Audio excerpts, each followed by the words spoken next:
Here we go, preparing. We are live, yes. Hey, hello, Ward Wrestling Live.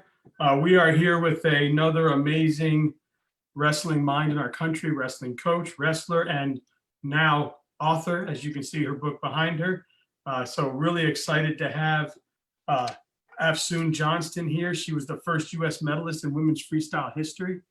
She actually got 2 total medals in world. She had bronze in 89, silver in 90. She wrestled on the men's varsity team at UC Davis back when that was all you could do.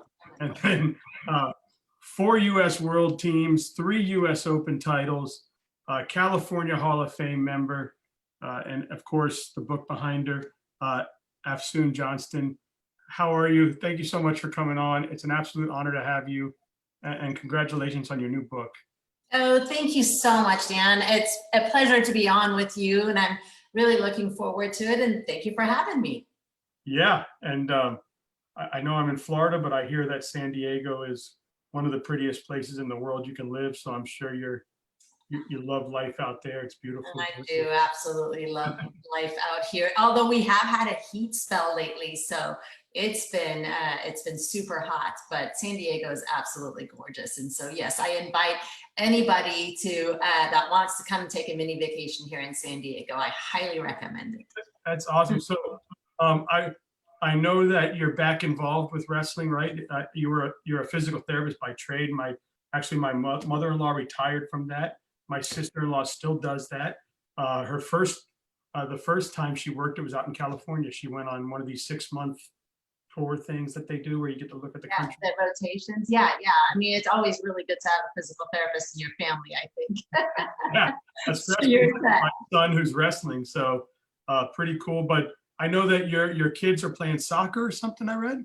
Yeah, so they're all soccer players. I've got 3 kids. I have a son that is 18 and is supposed to be starting freshman year in college, and he actually got recruited for soccer and got committed and signed on to play soccer at Cal Lutheran University. And unfortunately, with COVID, the season's so right now been on hold. We're hoping it doesn't get canceled altogether. We're hoping that they'll end up having, a season kind of pushed back in spring. But so my son's a big soccer player and will be hopefully playing in college.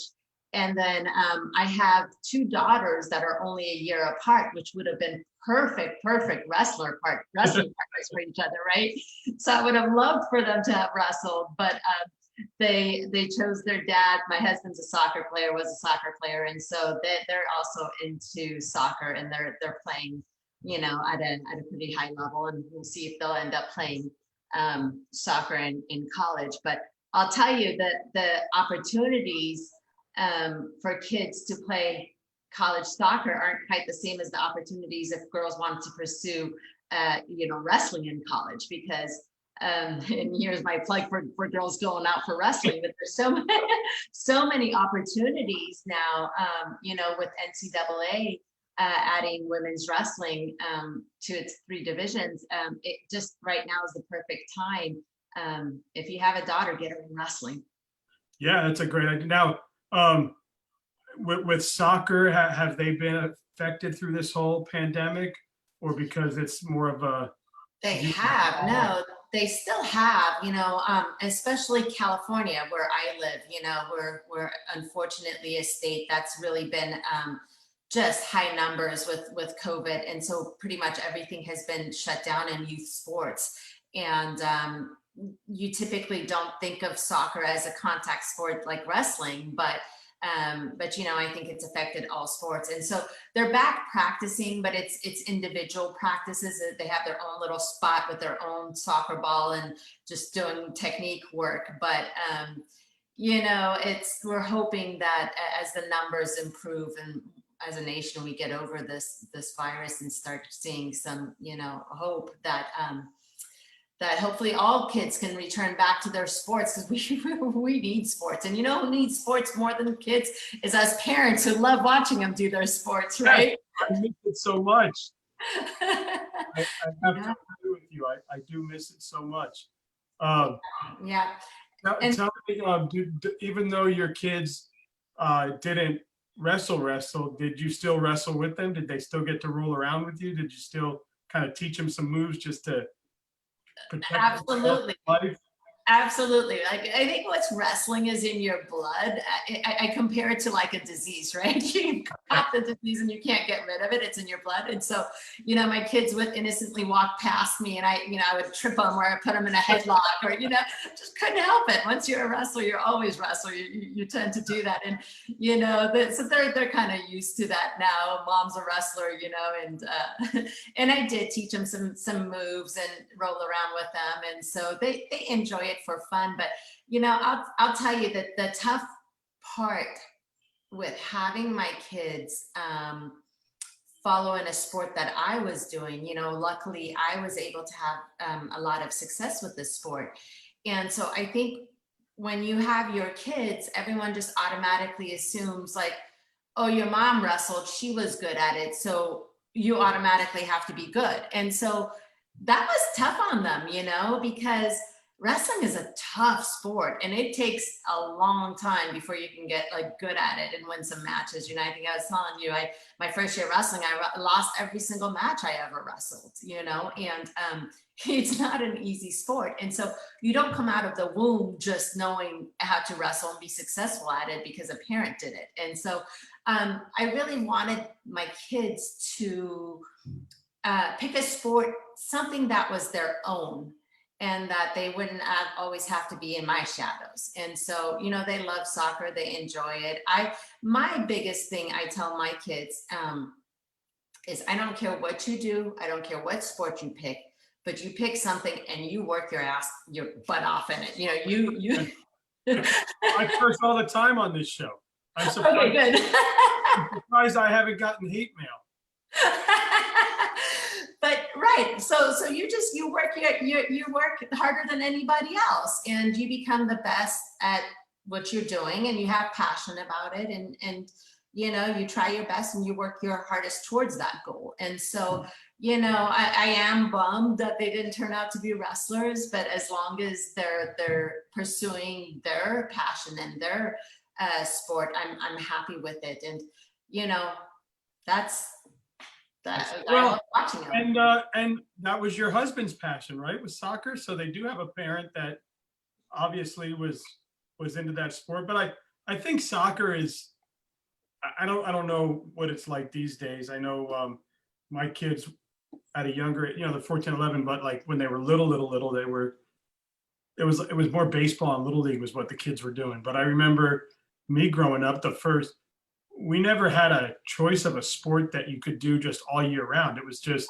you went to the park or the PAL, and it was soccer in the fall. And then it was whatever in the winter. And then it was whatever in the spring. And then you went off to summer camp or whatever. So we didn't have these sports where you can go all year round. But I mean, soccer seemed to be that sport that everybody was doing when you were a certain age, and the people that loved it stayed with it. And yeah, but I'll tell you what, a sport like soccer, the physical therapist in me doesn't like the fact that it is year round. Like you see a lot of repetitive injuries, you see a lot of overuse injuries at the children this young.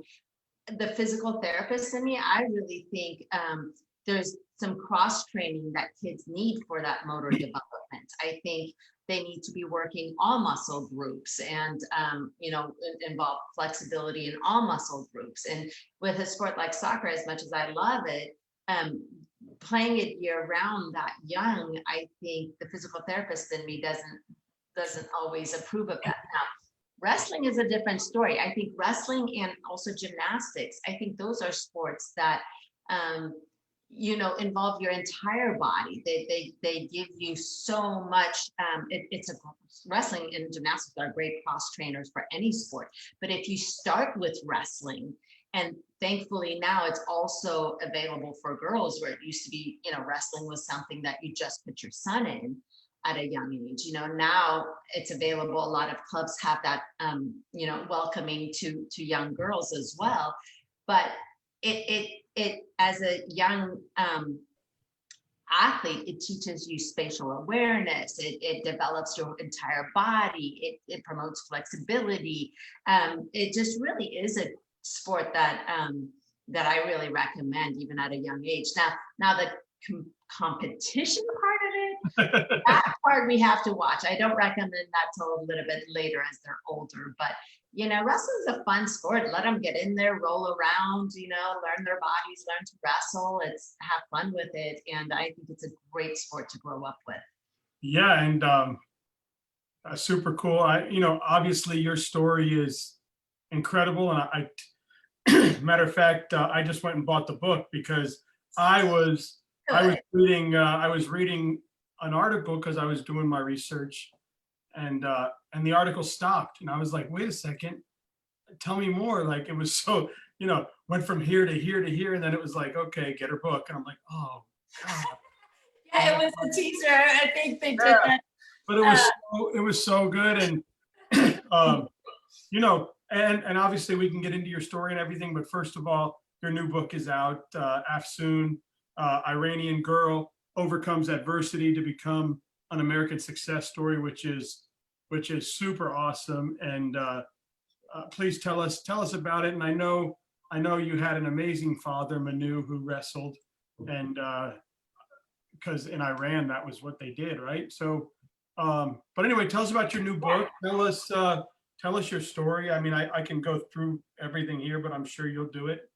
Yeah, no, I would love to talk about the book. And I'm really excited about the book because it not only has great wrestling stories in it, right? That, like, I think every wrestler would enjoy, whether you're female or male. So I definitely want to get this book in the hands of the whole wrestling community. But also, I think it has a really good human interest story. And it has a lot of stories in there from my time in Iran, and I'll give you a little bit about it. You know, it's interesting that the article you read kind of left you hanging and wanting more, which is a teaser to buy the book. And I do want everyone to purchase the book, but I will tell you a little bit about my life, and hopefully it'll pique your interest to purchase the book. But I was born in Iran, and my father was a wrestler, and wrestling is the national sport in Iran. Iranian wrestlers have always known to be, you know, great wrestlers around the world. And so my father was a wrestler, and of course he wanted a son to follow up in his footsteps, a wrestler in the family, to continue the tradition. And I'm an only child. And so he looked at me and said, well, you know, I didn't get that son, I got a daughter, and you're it. So you're my only hope for wrestling. So I don't care that you're a girl, come on over, I'm going to teach you some wrestling moves. And so, you know, we would move the living room table in our house, and on the Persian rug, you know, my dad would teach me wrestling moves, and my mom would referee the matches. And you know how when you're young, your dad like plays games with you or lets you beat him at games? Yeah. So that's what my dad would do, is he would let me beat him. And I thought, I'm a good wrestler. You know, he gave me that confidence early on as a young girl. And it really created a really strong bond between my father and I.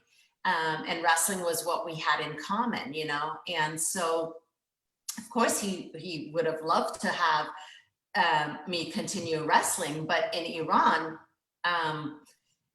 during that time, we went through an Islamic revolution. And when Iran went through that revolution, it was like the time was turned back 100 years, and women did not have at all any kind of rights, not the same rights as men. And, you know,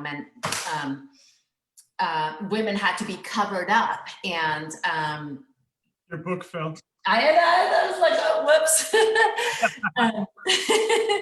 And so really there were no opportunities for women. And definitely my parents saw that their only child being a girl, that wasn't going to be a good future for her. And so that's when they decided to flee Iran, and we came to the United States actually as political asylums. And there's a lot of stories within that, and a lot of hardships, and that you have to read in the book, that I say in detail some stories that you wouldn't really even believe actually happened. You know, it was that crazy. And so once we came to the United States, I wanted to be like the all-American girl and fit in, and do the all-American girl thing. And so, I had to learn the language very quickly because I didn't speak a single word of English at the time. And so I found, because I was athletic, that's how other kids would accept me. And this is junior high years, right? Which kids can be so cruel and just School is the worst.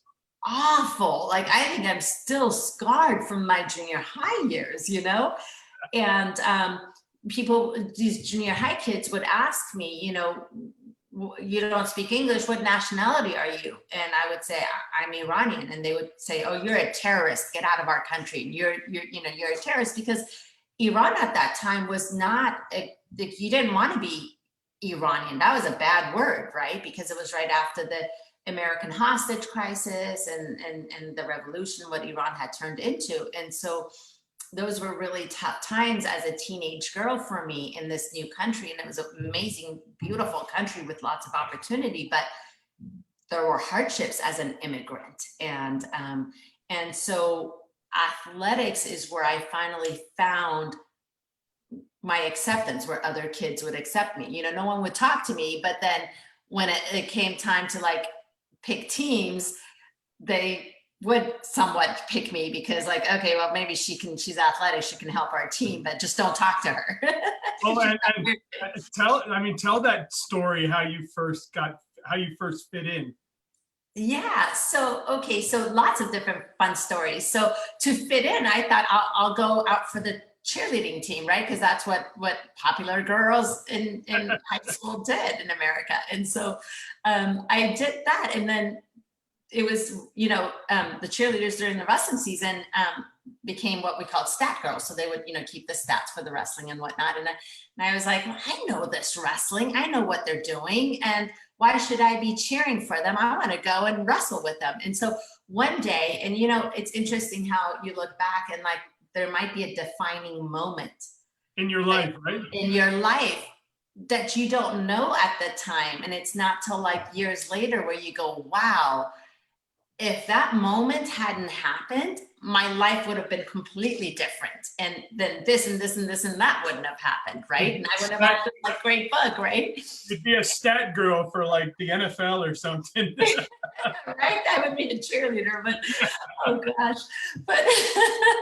But so what happened, this defining moment that I'm talking about, and it's again more detailed in the book, but basically what was happening was my friend and I, she was a cheerleader, we were walking outside after school, and the wrestlers were waiting for the wrestling room to open to go in and start their practice. And so my friend and I were walking by, and this wrestler who, he was the captain at the time and whatnot, and he starts kind of teasing my friend, and I don't know why I decided to speak up, but I was like, hey, leave her alone. And he goes, oh yeah? What are you gonna do about it? And I don't know what on earth possessed me, but he was standing like perfectly, staggered legs, on this grassy patch. And I just, without thinking, I just blasted him with a double leg.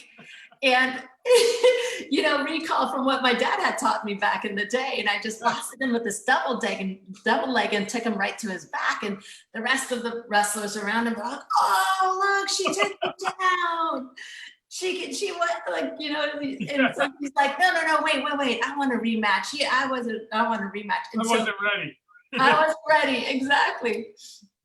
So we started wrestling, and he's a good wrestler. And I was just I knew my wrestling just from what my dad had taught me, but that was never serious, but I knew some techniques. So I'm wrestling with him. And so afterwards he's like, you really, dude, you know what you're doing. You really, you know how to wrestle. Why don't you go out for the wrestling team? And I was like, still sassy. Well, maybe I will.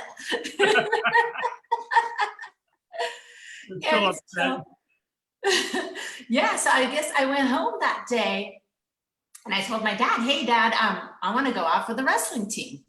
Oh, and this was the greatest day of his life, right? Right. There's my son. and definitely not your typical Iranian father, right? So in his like thick Iranian accent, he's like, oh, that's great. That's great. Let's, and so I approached, so the next day at high school, I went and approached the wrestling coach, Dave Shade. And mind you, Independence High School where I went was like a powerhouse of a wrestling program. Like they had won state, they had produced like amazing wrestling, just figures such as like Eric Guerrero, he graduated Independence High School. Marco Sanchez, he graduated the Palomino brothers. Like anyone that's in wrestling's for a long time, they've heard these names. And that's Dave Schultz used to come inside our wrestling room and teach us the leg lace. Bobby Douglas would come in, and so we had this like amazing wrestling program at Independence High School. And so I approached this coach and I go, yeah, I want to go out for your wrestling team, and I think I was still wearing my cheerleading outfit. And he looks at me, he goes, huh. And I'm sure his the wheels in his head are spinning, like, how do I handle this situation? And he goes, well, legally, because of Title IX, I can't stop you from wrestling, but we have a really hard wrestling program, and I'm not sure a girl can hack it. And let me talk to your father, by the way, And Yeah. so, okay. Little does he know that he's an Iranian world, whatever, yeah. Exactly. So I think that phone conversation went very differently than he had expected. Yeah. So sure enough, I get on the team and I guess that the rest is history. I mean, it was definitely not easy.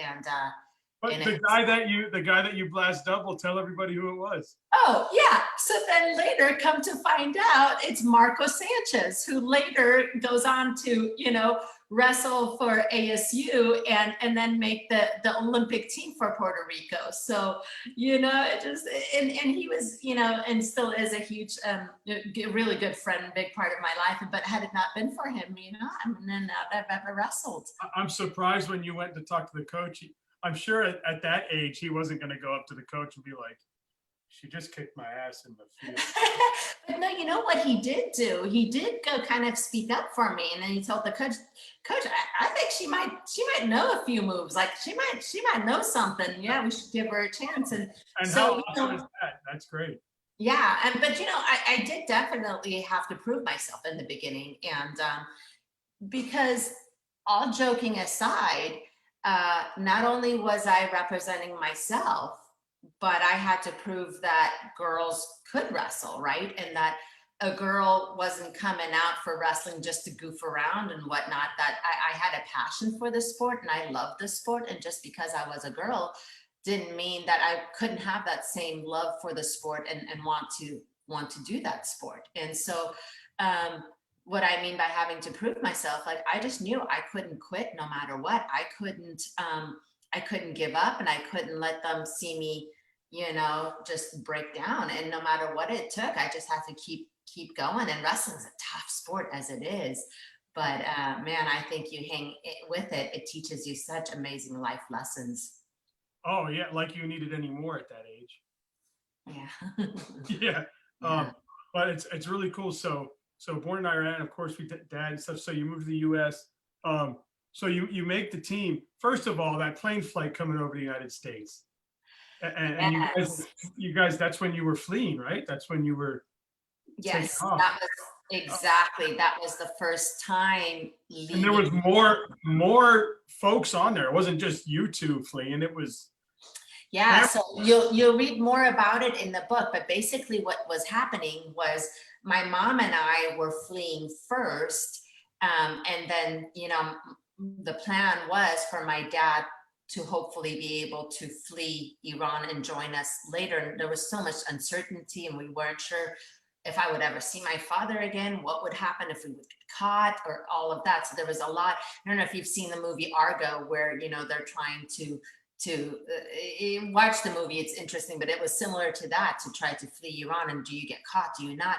But my mom and I left Iran first. And so we were on the airplane, and I remember being a young girl, and of course, in Iran, all the women had to abide by the Islamic hijab, which means like we had to be completely covered up, right? With what we call the chador, but basically it's like a burqa, which covers your hair, and women weren't allowed to like wear makeup or perfume or really directly look into another guy's eyes, like you had to look down. And so women really had to be very subservient in that way. And so we're on this flight leaving Iran, and starting really my new life. And so as the plane takes off and it is entering international air, all of a sudden you hear like the airplane like ding ding, it's now you're free to roam about the cabin. Yeah. And all of a sudden you see all the women getting up, and there's like this big old line to the bathroom, and I'm like looking down the airplane aisle, and I see all the women lined up to go in the bathroom. And one by one, as they go inside the bathroom in the aircraft, they come back out, and you see a completely different look. You see these women with their hijab off, their hair done, their makeup, smelling like perfume, and looking like these beautiful women that have been undercover for all of these years, and it was almost like they had, gotten their wings and are flying and free, and it was a pretty amazing sight to see. Like I remember my eyes getting really big and asking my mom, like, are those the same women? Because they're going in, and it's like Superman with the telephone booth, they're going in and then coming out. That's what I was thinking when I was reading that article. I was thinking the same thing. First thing that was like Superman going in there. Super women finally getting there, So when you now, I guess fast forward from that point, rewind from this point, but you end up making the wrestling team, and you're a junior, and obviously Coach Shade at this point loves you, has a son that's competing at the highest level at that time. Yeah, that's right. Yeah, you picked up on that, huh? Yeah, his son wrestled for Foxcatcher with Dave Schultz and Mark Schultz and all of them. And then Coach Perez was also a coach at Independence High School. And you'll read stories about him. He had a huge impact, and he was really someone that came hands-on and helped me, train me, and have, support me, because not too many coaches did back then, right? Oh, and you're a junior in high school, and he takes you off to the U.S. trials, because I guess it's 1988 and the Worlds are going to be in 89, and it's the first time that ladies are going to represent USA, right? Right, exactly. Yeah, 1989 was the first World Championships ever for women. And you got to be thinking, good Lord, I'm a junior in high school, I'm going to this, and you end up, they only 5 girls make it, and you made it. I mean, tell the story. That's incredible. Yeah. So for me, oh my goodness, that was so surreal. So let me tell you a little bit of a pre-story to that, right? So when I was actually wrestling in high school, I got ridiculed so much, and so much negativity. There was so many people against girls wrestling. And so I remember even an article in the newspaper where back in those days, like your information was in the white pages, right? And so people saw my name and my last name and looked my family up in the white pages and would call my house with like threatening phone calls to my father and me, like, what do you think letting your daughter wrestle, and girls shouldn't be wrestling. And so it was a fight for me. And I never thought that like me wrestling, like people really made it seem like you're a sideshow or you're weird for doing this, or just, gave me a lot of negativity. And so all of a sudden for me, like in high school, like I loved wrestling. Like instead of having posters of rock stars or singing bands or whatever up on my wall, I had pictures of like, Tim Vanny and Bruce Baumgartner and John Smith and like all these, my wrestling heroes, right? And so all of a sudden, women's wrestling gets into the world championships, and I make that world team, and I'm now set to go compete at the world championships. And it's the same venue and same place. It was Martigny, Switzerland. And I'm wrestling on one mat, and next to me, John Smith is competing, And so not only was I awestruck and starstruck because these are the same guys whose posters I've had on my, on my wall throughout high school, but I'm competing and I'm wrestling like alongside them at the same venue, just one mat over. And for me, it was amazing because it legitimized it, it just made me finally realize, like, all these years, these last 4 years of high school, that people were telling me you're weird for doing this, and girls don't wrestle, and getting death threats really for wanting to do this. And now all of a sudden I'm wrestling in the biggest stage in the world for my sport, and people are watching it and people are coaching it, and they're giving me a medal for it. And so it was definitely just a moment I will never forget, and so surreal for me.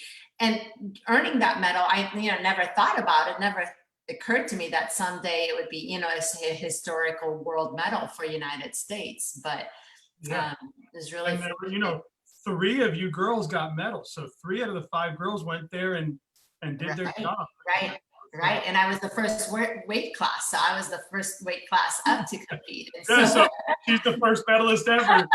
We all got it the same day or whatever, but because she was the first one, that's awesome. It sounds really I never knew that until like Gary Abbott. Gary Abbott wrote an article about that. And I gotta put in a plug for Gary Abbott, who with USA Wrestling. I mean, he's always supported women's wrestling from the very, very start. And Rich Bender at the time was an intern, and now he's the executive director. But like, those guys had the vision ahead of time, and they were supporter of women's wrestling in a time where women's wrestling wasn't even a thing. And so I want to definitely give a shout out to those guys. And there were a lot of guys that, like, even though it wasn't a popular thing to support women's wrestling, and they really had to stick their neck out on the line for us, they supported women's wrestling. And it isn't, and it's because of those guys really that women's wrestling has come as far as it has. Like a coach like Terry Steiner,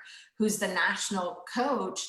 I mean, he gives his all to promoting women's wrestling. And we, early on, those opportunities weren't there, whereas now they are. So we're hoping that, like, with the support that we have now, we can continue to increase the numbers and grow women's wrestling even more. My dream, my hope would be to see, a girls wrestling program in every high school and, every state. That's an incredible dream, and I hope it happens as well. What I did, I called Gary Abbott, I don't know, like a month ago. I had no idea who he was. I had Barry Davis on. That's a whole funny story that I'll tell you. But I had Barry Davis on, and then he got off, and at the time, it's like 2 months ago. I'm halfway into this whole thing, and I'm just messaging people, same way I messaged you, like, hey, we want to come on my show. I mean, that's how I'm getting people, right? And he comes on. Well, I send him a message. I'm like, hey, I got some spots open. And he says, here, call this guy. He's at USA Wrestling. And I'm like, okay, whatever. And then he sent me in big capital letters, make sure you do your research before you call him. So I did that. And the reason he did that, and touche, I deserved it, is because, so somebody referred, Ryan Lancaster, I think his name is, he referred me Lee Kemp. And I'm like, oh my God, I've got Lee Kemp coming on, right? So now I have, right. So I've messaged so many people a DM trying to get someone to come on. So I don't remember who at the time I'd be up till 2 a.m. just sending DMs out, right? So I'm sitting here and I'm talking to Lee Kemp. My heart's beating fast. I'm like, oh my God. Because even though I'm not a wrestler and never was a wrestler, I lived in America. I mean, if you lived in America in the 80s, you knew who Lee Kemp was. I mean, he was in every magazine, every book. They talked about him everywhere. He was Lee Kemp, right? I don't know how else to describe it, right? So, so I knew him. So I'm talking to him. I'm thinking, oh my God, I'm talking to Lee Kemp. My hands are sweating. I'm just, wow. He's the nicest guy too. Yeah, kind of like how I am right now talking to you. I'm not no Lee Kemp, trust me. And so I get off and my phone rings, and it's a Facebook phone call. You know how you can call it through Facebook, I guess. And I pick, it's Barry Davis. Hey, yeah, you messaged me one day. You want me to be on your show? Who are you? I'm like, I'm on a show. And I'm like, who are you? And he's like, I'm Barry Davis. I'm like, okay, I've messaged a lot of people. are you a coach? Like, what do you do? This is me. So I'm like, he's like, yeah, I'll look you up. And he hangs up on me. And I'm like, oh, that didn't go well. But I just got done on I'm not thinking about it. I'm like, that didn't go well. So I look him up and I'm like, do my research first. Yeah. I'm like, holy shit, this is like one of the top 5 wrestlers in USA history.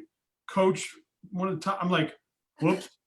So I messaged Bud Hennenbaugh, and because Bud's been a real great supporter. And I'm like, hey man, I think I just stuck my foot in my mouth. This guy called me, and he's like, oh, I got you, don't worry. So then we got back in touch, and the rest of history came on the show. So when he sent me that number, he put in big capital letters, do your research first. So I'm like, touche, I deserve that. I get it. Well-deserved shot, coach. I'm like, shots fired, I get it.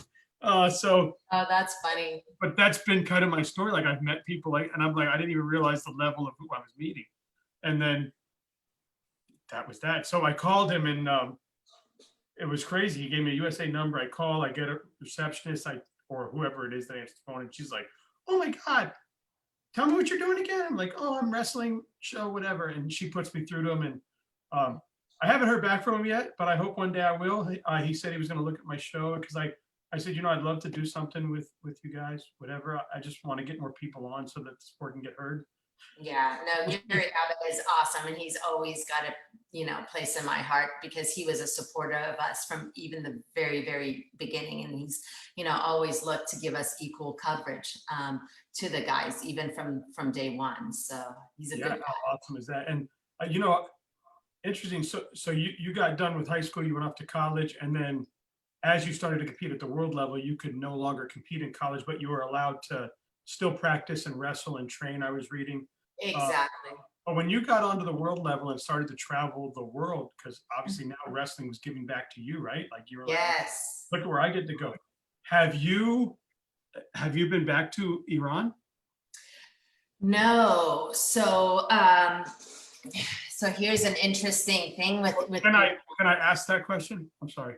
Yeah, absolutely. Yeah, I was just thinking about it. I was like, I wonder if she's ever been back there and wrestled like that. No, because we left as political asylums and, obviously I'm a US citizen now, but still I always worry that if I do go back to Iran, the regime still hasn't changed, and I think it's definitely gotten better than what I experienced. And during that time, it was also the Iran-Iraq War, which was during a wartime, so it was really traumatic and hectic and turbulent in the country. But whereas now it's gotten better, but still,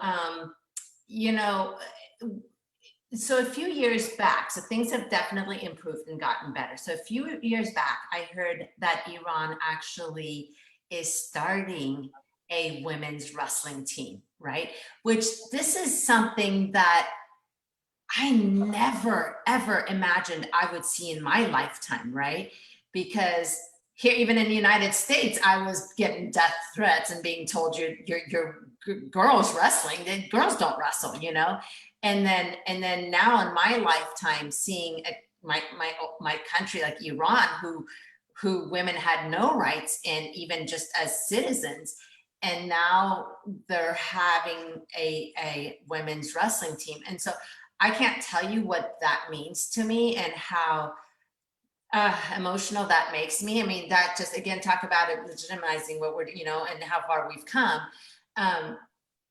And so I so want to go back and meet these women, right, in person and say, oh my gosh, you're an Iranian woman and you're wrestling and there's a wrestling team now and let me help and let me be a part of you and let me coach you. But I'm still not, because there's still a lot of limitations, right? Because just recently you saw that women in Iran couldn't even attend men's soccer games. They couldn't attend, they couldn't go into a stadium to watch soccer because it's men's soccer. So women didn't even have that right up till just a few months ago, and so there's a lot of women's activists and women, great, strong Iranian women that are fighting for those causes. And so we're getting more opportunities, but still women's wrestling in Iran, women obviously are only wrestling women in gyms where it's only women allowed. So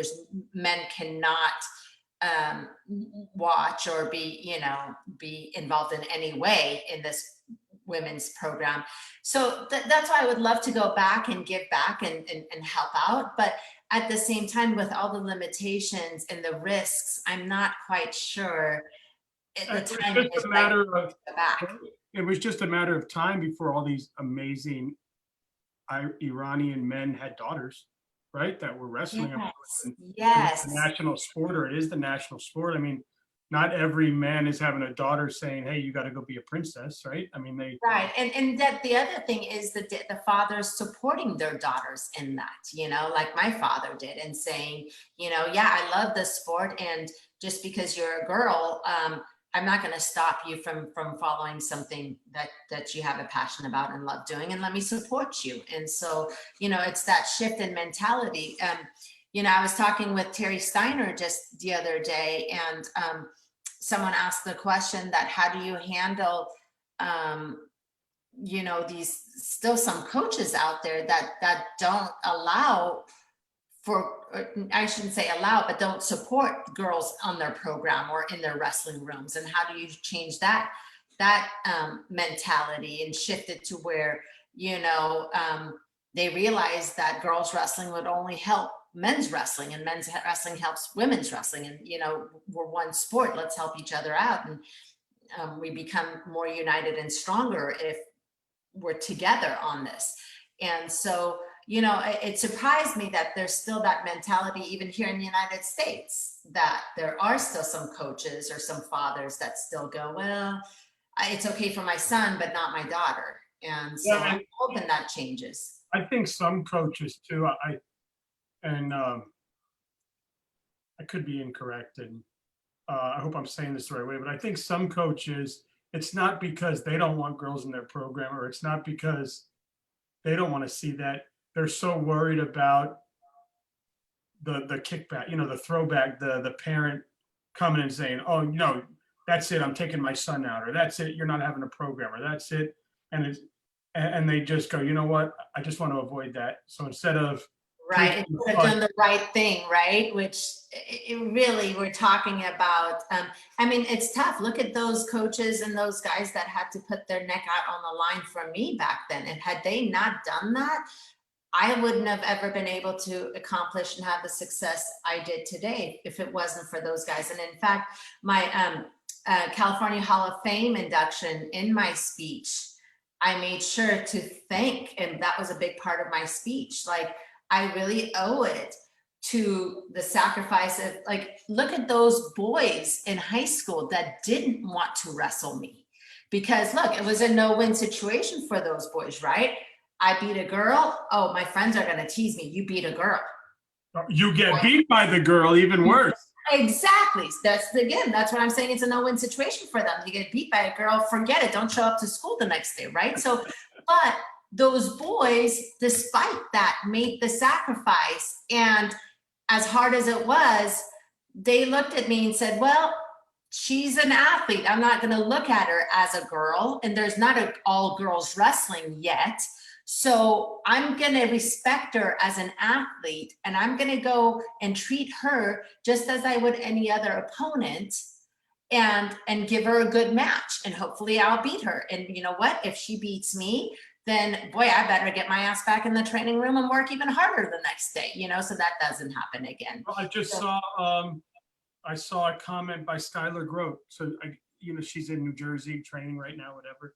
And she said, I wrestled a boy yesterday, but I just came back and now he refuses to wrestle me.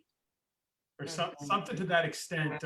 Skylar, if you hear this, I totally kiboshed that, my bad. But something to the extent like, now he won't shake my hand, he won't look at me, he won't get on the mat with me. Yeah, and so you're going to get a lot of that, right? But you're also going to get a lot of, like, again, that's who I think is those boys that despite that did come back and were willing to wrestle And, you know, and again, like I said, those coaches that made the wrestlers go, no, you go treat her just as another opponent and go wrestle her. And, you know, and so I realize it's tough for coaches, and that they might get, you know, whatever from the parents or other wrestlers or whatever. But the right thing to do is we need to grow women's wrestling, and hopefully someday girls are just wrestling girls. I mean, we're seeing that now on the world level and the collegiate level, and hopefully in high school level, we'll see programs where no longer girls will have to wrestle on a boys team, but that girls will have their own team and girls are wrestling against other girls' high school wrestling teams. But until that day, these coaches and these boys are going to have to make those sacrifices and do the right thing and support it. I'm laughing because, and first of all, yes, I agree, and well said. And you know, I understand that women should be treated equally. And I understand that if somebody wants to do whatever they want to do, they should be allowed to do it. And, you know, you can't help but see that it is happening where coaches are afraid to do it. And they might have daughters. They might have girls in the family, sisters, but they're so afraid of what may happen because of it. And that's something that we need to get past. And I think it's been great. I've only, like I said, I've been in the sport a short time, but talking to girls, not even that, you know, you go way back to like one of the first ever to make it happen, right? But there's even young girls today that are in college that I talk to that say, man, I wish I would have had opportunities to wrestle other girls in high school, to be able to start doing some freestyle, or to be able to understand how to wrestle differently, because when they got to college and now they were only wrestling girls, they really had to change their style, because wrestling a boy is different. And yeah, so we've come a long way. We have come a long way, but yes, we still have a ways to go. Yes. And I was laughing back to that because AJ Greaves, Yeah, I love AJ. Yeah, he remembers me from my wrestling days in high school, I think. yeah, AJ Greaves. Sorry, AJ Greaves. He said, I think I witnessed Afsoon retire a few guys, LOL. Yep. And then he said, unfortunately, I witnessed it at the 2015 World Championships here in Vegas. Pack of good old boys, you know, doing their bullshit in the stands. Bill Crum shouted you out. You shout Bill Crum. Dr. Marco Sanchez was on the 20 and under US team for us and a team leader. So happy you got Afsoon on. She and I spent a lot of time on USA Wrestling Board, one of the real pioneers of our sport. Very cool. So people are watching. Pretty cool for me. Yeah. No, it is. It's really cool. Oh, that warms my heart. Yeah, and so, you know, we'll get into the 10 questions because we can sit here and talk for hours, I'm sure, but I don't want to give away like a lot of the stuff in the book. But if you want to hear some crazy stories, I mean, little girls getting lined up in firing squad style at elementary school ages, and listen to the stories of that stuff happening, and what they were being told to do, how they were being told to think. Hey, I mean, this is all in the book. And it's insane to think that how crazy it is that people that are supposed to be getting brainwashed aren't, and they're able to make an escape and create the life that you lived. And that's just so cool. Did your parents still keep the Iranian culture involved? Like, did they still, the food and the prayer and the language, did they try to keep that culture for you, or was it, we need to adapt to where we are now? No, they tried to still keep the culture for me. You know, I am Iranian American and very proud of that. Being a teenager in the United States, I was going to become Americanized, you know, and yeah. So that was the easy part. The hard part was, you know, still for me to remember the language, Farsi, and still enjoy the food. My mom's tried teaching me to cook it. It's not easy. Yeah, you're like, I cook hamburgers now, Mom, chicken wings. I got kids. That means tater tots, chicken nuggets, pizza rolls. That's what we do Totally. in America. Yeah. That's how we feed them. It's funny, if I go, my wife is Hispanic. So if I go to her parents' house, none of the food is American per se. It's all rice and beans or Spanish. It's got that flavor in it, right? But if my wife cooks, it's American style. It's chicken or it's pork or it's whatever, right? So I'm sure culturally, when you and your family would go there, it'd be like, you've got whatever kufta or whatever they call it, and khan and khan. And I tried to look up all this stuff to try to ask you questions, and I gave up. I was like, oh my God, I can't pronounce half of the stuff on here. So I'm just gonna give up. Yeah, no, Persian food is delicious. It's really good. My husband's American, right? He's American and he enjoys it. And it's funny when he comes to family gatherings, he we still try to speak Farsi with my family and with my parents. And so he hears all this blah, blah, blah, blah, blah, Byron, blah, blah, blah, blah, blah, Byron. He's like, what are you guys saying about me? So, hey, wait a second. Yeah. There was sweet naan, baked naan, fried naan, naan big, naan small, naan in potatoes, naan and whatever. I was like, I'm gonna have naan of this. I can't figure it out. Yeah, no, Persian food's delicious. Yeah, it looked really good. There was like 50 meals, and I mean, it looked pretty neat. I think I had somebody on the show who was it from Iran? He was a wrestler.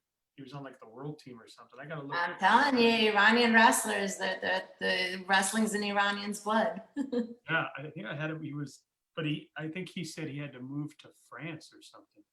Yeah, I mean, during the revolution, it was crazy, crazy times. Iranians, I think, tried fleeing every which way they could. And actually in the book, Dan Gable has written the foreword to the book, right? And he talks about Iranian wrestlers in there as well. So.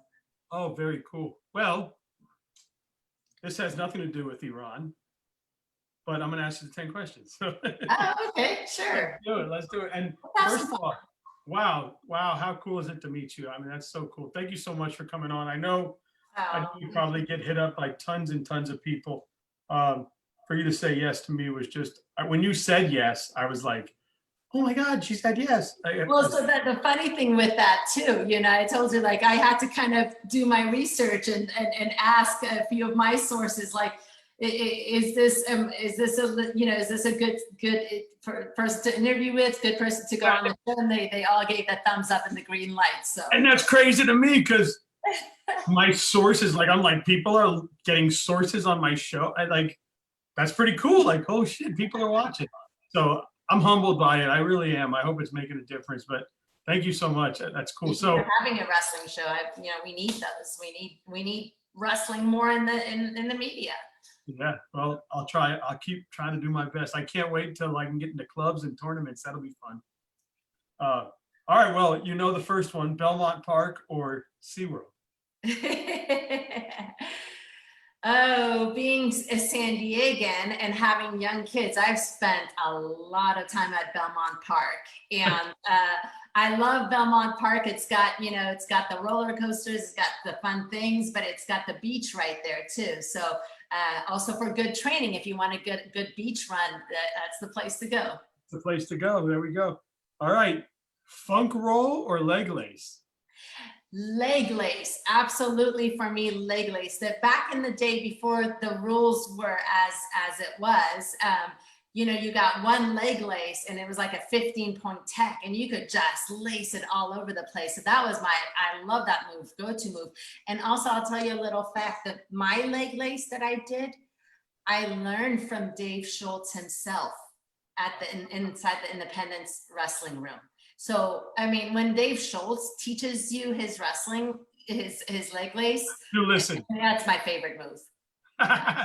Well, it obviously worked out for you. San Diego Zoo or San Diego Bay, I guess I wrote. Mm-hmm.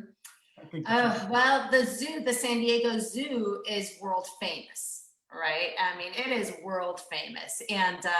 And it just opened up even, with COVID, they just opened up. And so I would say San Diego Zoo, it is amazing. I've been to a lot of different zoos throughout the world, but I'm telling you, in my own backyard, the San Diego Zoo is world famous, and it's like you can't even get through it in a whole day. So Oh, so cool. Waist roll or chest lock? anything that scores. Perfect. There's For no you, rules, it there's no depends. rules to this game, so you can say whatever you want. Yeah, whichever one you can score with, that one. Yeah, Yeah, I like it. yeah. The Birch Aquarium or the Maritime Museum? I'll say the Birch Aquarium. Here's a little fun fact. The reason being, my kids, I mean, being from San Diego, we're right by LA, right? And so for little side jobs, I got them into the talent industry to do, little commercials and like little movie things and print jobs and things like that. Figured, make some money and they can put it away for college.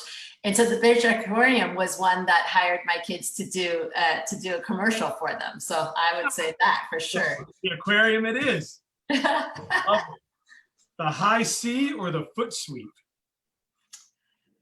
Oh, my day I did a lot of high C. I think the high C was my go-to move. Yeah. In fact, my coach used to always, my Coach Perez, my high school coach, would hi Afsoon, your high C. So I love it. Coronado Beach or Sunset Cliffs?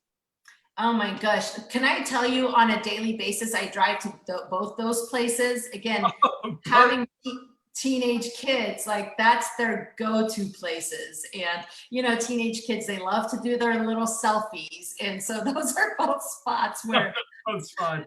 I have to drive my kids. They look like they're hanging off the cliff, right? Yeah, The yeah. mom, you're like, what are you doing? No, mom, it's just. I hacked into my son's Instagram page, and I found that he did like a backflip or a flip off of like Sunset Cliffs, and you know how dangerous that is. And those are the things you find out later.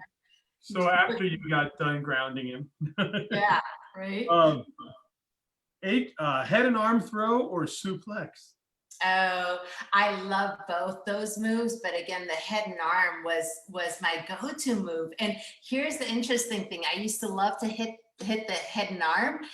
Okay, so first of all, everybody knew, like, okay, she's got a good head and arm. So they had already kind of, known that I would hit a head and arm. So I had to switch it up. So my last few years in my career, I learned the sweet head and arm from the offside, from my left side, which no one was expecting. And so I would set it up on the right, and people would think that that's where it's coming from, and they would adjust, and I would hit it from the left side, from the other side. So that's like, I was reading, I think I was talking to another girl, and she said, I really had this single, was I would always get this single, and then people started knowing it was coming, and then so now she would step that way, but then she would hit the other side. Exactly, same thing. Mm-hmm. Yeah. San Diego Bay or Coronado Island? So I think Coronado Island. There's a lot to do, and that mini vacation to San Diego I was telling you people about. You guys make it out to San Diego, hit Coronado. Awesome. Yes. All right. Last but not least, hip toss or ankle pick? Both. Love it. Both. And if you can get it in the same match against the same opponent, more power to you. That's awesome. Okay, one more question. Not one of these questions, but I know you stepped away from wrestling for many years, and now over the last couple of years, you've jumped back into it. How awesome has it been, or how much did you realize you missed it? And yeah, you see yourself ever going away from it again? Yeah, no, really good question. So, all those years of me wrestling and competing, and then, here's the other thing, as a woman, you get married and you have kids, and you think, well, you can't do both. You can't wrestle, and you've got to go focus on your family now. And so that's what I had thought, right? And it when I stepped away from wrestling, it was like that itch, like you can scratch, or like, it was just like a void something was missing. Part of the puzzle was missing. I never felt whole, if that makes sense. Like and I couldn't put my finger on it. Like I didn't know what it was missing. And so when I came back into wrestling, it was like that aha moment, like finally that itch had been scratched. Finally, that last piece of the puzzle fit perfectly. You know, finally it was like that realization that, wait, just because I'm a wife, just because I'm a mom, just because I wrestled and then retired, doesn't mean wrestling can't still be a huge part of my life. And it really felt like I felt so complete, I think is the best way to describe it.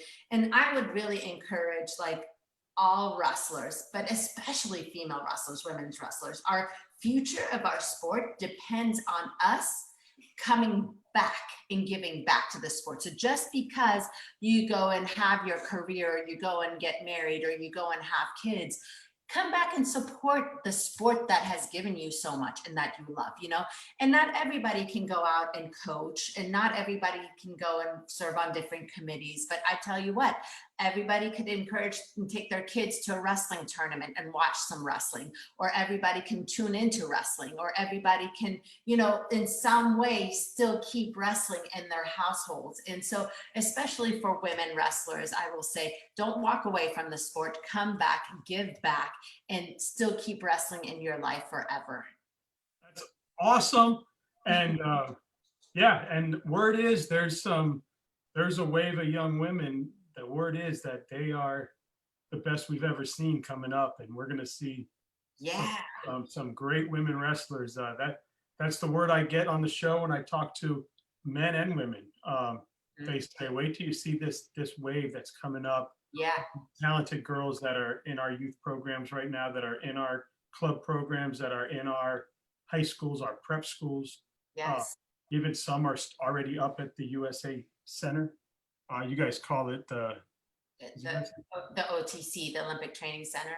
yes, and that's pretty cool. And regional training centers as well. Yeah, absolutely. I mean, I've seen it with my own eyes. I watch some of these matches nowadays and I'm like, wow. In fact, I'll tell you, at the last Olympic trials and some of the last, even the last California State championships last year that I went and watched, you see how the audience has shifted. They're watching so there's mats, you know, where the men's wrestling's on one mat and then alongside it is the women's matches. And people, the audience, are more tuned into the women's wrestling because just the technique, the caliber, the excitement, the throws, you know, it's just, it's wow. And people are watching it and appreciating it. And girls wrestling has come a long ways in the technique and speed. But that's also because of the support of those men and those coaches that have provided and opened up their wrestling room and their coaching and their, you know, training. So it's I can't wait. They sanctioned it here in Florida. So not for this year, but next season it starts. Well, it's been here, but it starts at that level. And we're trying to get it sanctioned in every single state. And really, there shouldn't be a reason where women's wrestling at this point, girls wrestling shouldn't be a sanctioned sport in every single state in the United States. So whatever state's not on board yet, come on, get on board already. Yeah, what the heck? But yeah, I'm excited because I've heard stories about, you know, the women have had their state tournament, but it's you know, it's not sanctioned, it's not this, so it was never at the level of where we go to the boys state championship, and it's huge. Well, word is the girls are going to come and they'll be wrestling in the same gym, in the same room, in the same. And I've heard that they do a lot of dancing and singing and partying and having so much fun off the mat. And they said it's a real good show and a good time, and not only good wrestling, but they entertain. And they said it's really going to make a difference as far as the crowd that comes in, the people that love the sport. Exactly. And it is, girls wrestling is going to help boys wrestling, you know, and coaches need to realize that. The coaches that are against this realize that if you don't get on board, guess what? Your program might be cut. I mean, I don't know if you've heard, but in California, Stanford, which is Stanford University, you know, and it's tradition with wrestling, and their program gets cut, you know, which I'm positive, I'm sure it'll get reinstated, but now they're bringing in women's wrestling. And that's, you know, that's a huge reason a lot of wrestling programs are being cut these days, is because with the women's athletic movement in Title IX, you have to be inclusive in any sport, in any program that's not inclusive of women And our wrestling has been, you know, guilty of that in the past. And hopefully we've learned our lesson now. And now hopefully these coaches and these programs realize that by including women's wrestling, it's only going to help their men's program and help wrestling as a whole. Well said. And, you know, the sport is lucky to have you in it. And it was an honor to meet you. And, Thank you know, you. Thank you so much for having me. yeah, keep kicking life's ass and doing your thing. And it was awesome. And you educated me so much. I bought a book. So Thank it you. went out there. Awesome. And I'll sign it for you. I'll make sure to sign it for you. And I can't wait to read it, but there are some excerpts, I think they call it, online.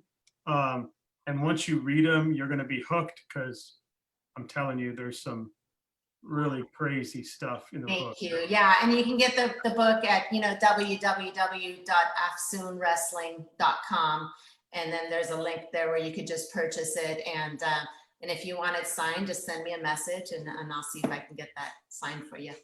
Perfect. Well, thank you so much. And please invite more ladies on, invite more men on, invite whoever you want on, kids, whatever you want to do. I'll talk to them. I'll give them a voice. So thank you so much. You have a great day. You Enjoy too. that beautiful West Coast. Thanks. Bye-bye. Bye.